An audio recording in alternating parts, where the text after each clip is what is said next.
Hey guys, how are we doing? So today we're going to be talking about athletics. And before I start, I'm going to give a shout out to Urban Athletes. I used to train and work for those guys back up in London. So if you happen to be around the capital of the UK, go give them a shout, go say hi, train with them. I'm assuming you're going to absolutely love it.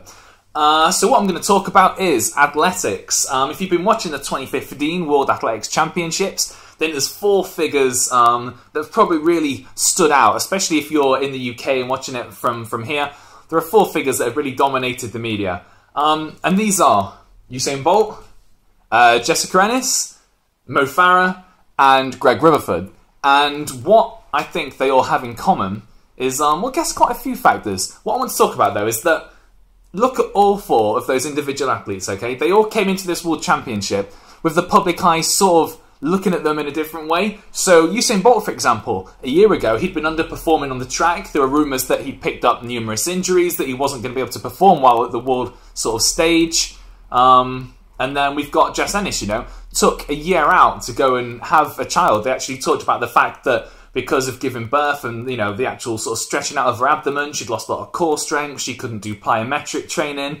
So there's a huge amount of stuff that she had to then overcome, looking to the world champs. Then we've got Greg Rutherford. So people were saying that when he performed well in Beijing before, that it was a bit of a fluke. Not Beijing, sorry, in the 2012 Olympics. That's me getting them muddled up. So yeah, the 2015 games we're doing now are in Beijing. The 2012 Olympics is where Greg Rutherford did particularly well, got his gold.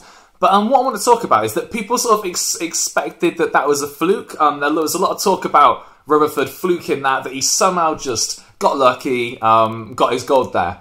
And then last but not least, we've got Mo Farah, who actually in the UK especially has been recently implicated in drugs trials, sort of drugs issues. And, this is the thing. It was his coach that was implicated. None of this is necessarily proven, right? I'm just putting this out there.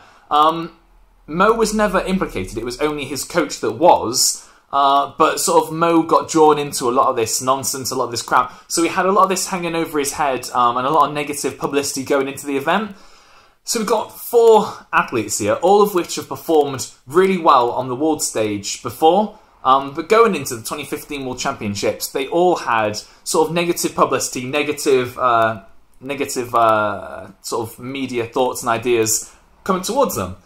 And yet, come the championship, what do we have? Greg Rutherford gets a gold, performs his season best. We have Mo Farah, wins the 5,000 metres. Jess Ennis comes back, absolutely dominates the heptathlon, no problem whatsoever.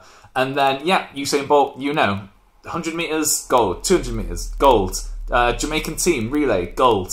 This is ridiculous. Like, these people come back, whatever people say against them, they come back fighting fit time and time again. So I think the one trait that really unites these people is just a die-hard work ethic, like the ability to get back, to sort of block out what's going on around them, almost like a horse with the blinkers on, and to just focus on directly what's in front of them, on what their goals are, and on how they're going to get there.